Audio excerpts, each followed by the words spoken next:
cemetery stories.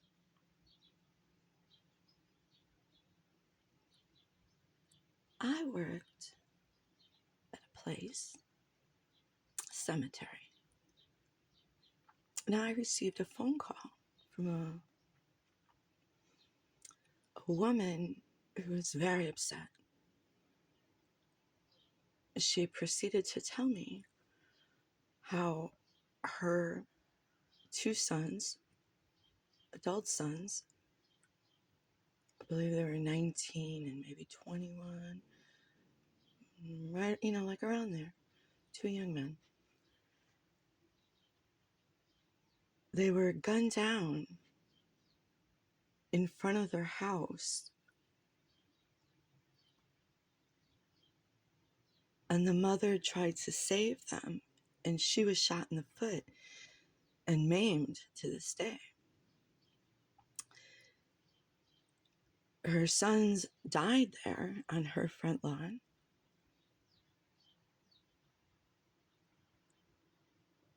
By the street.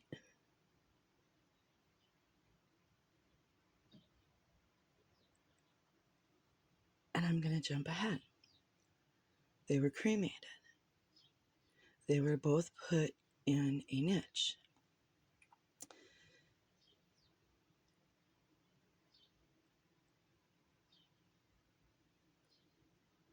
She, with her maimed foot and broken heart,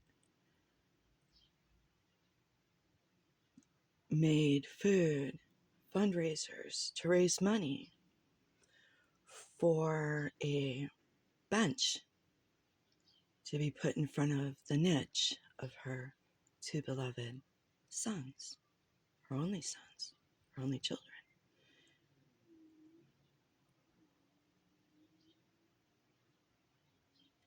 She worked very hard to pay for this bench, marble bench, that had their names, in loving memory. And I believe it even had, she paid for, like, there to be two vases, one on each side, I believe, so she could put flowers for both boys. Mommy, Jesus, God Almighty. Well, she told me that, it was approved and everything, and she was so happy. And then she told me that she was just told that it couldn't happen now. And she was heartbroken. And even, I think it was even so much of an insult as to not even all the money back or something. It was really shiesty, really shiesty. And, if you all are thinking that these cemetery stories are going to be spooky, well, I might, if I have time, I'll throw this in. About you don't want to play with the spirit realm, baby. You don't. But anyway, I want to stick to the facts here. And so I knew the person that she was dealing with, okay?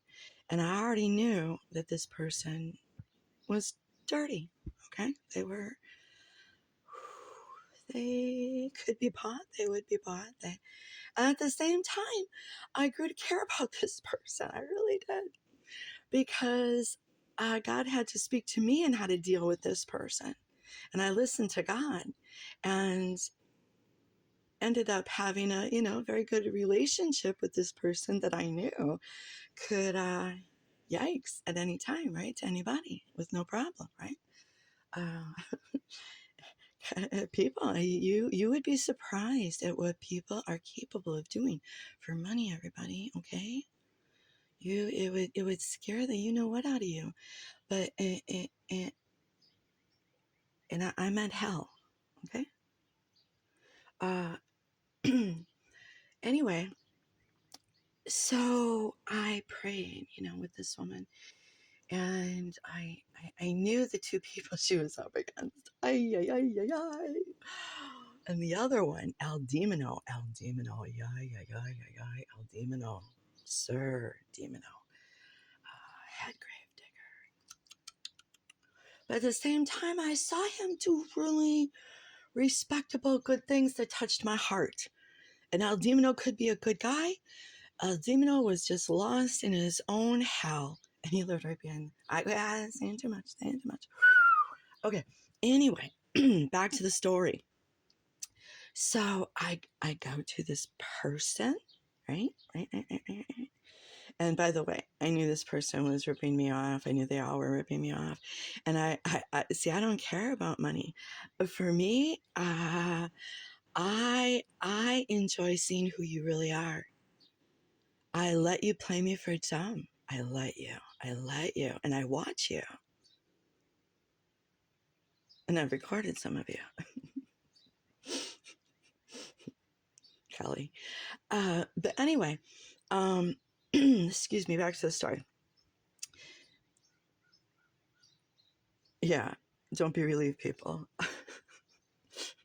It ain't just Kelly. Anyway, anyhow, back to the story. I went to this person, this very happy person who was living their own hell, you know, and at the same time, I liked this person, you know, I did, but anyway, you know, some people, you just got to take it for what it is. They're demon possessed. This is who they are. You pray for them, and you know, not everybody is good. Okay, they're not. You are amongst wolves, people. Amongst wolves. I tell you the truth. And once they get liquored up, oh, hell no. All bets are off. Okay? This is, I just seen the demon clearing the table, pull it out in guns, looking at the other demons, going, "We're in charge now, boys." And that's about it. Once you pull out the alcohol and the drugs, you know, if you're gonna go past, you know, a little flour, I guess he's gonna be in charge. Okay. I tell you this, I tell you no lie, hang on high. You know, the demons take over. He said, I'm about to meet my maker. Anyway, so I go to the person and I say to them, let me get to the point. I say to the person, I said, in charge of all of this that can, you know, I know is going to make it happen, not make it happen, right? And I said, you get to go home to your little boy every night. Life may not be perfect, but you get to go home to your little guy every night. And you get to say, hey, buddy, you know, you want anything special from the store? And I said, and I know you're that kind of a mommy. I know you do. She might have been Diablo in a lot of ways, but not to her little guy. Not to her special little fella. Don't mess with my boy. No wonder you're all afraid of your mother-in-law. You should be.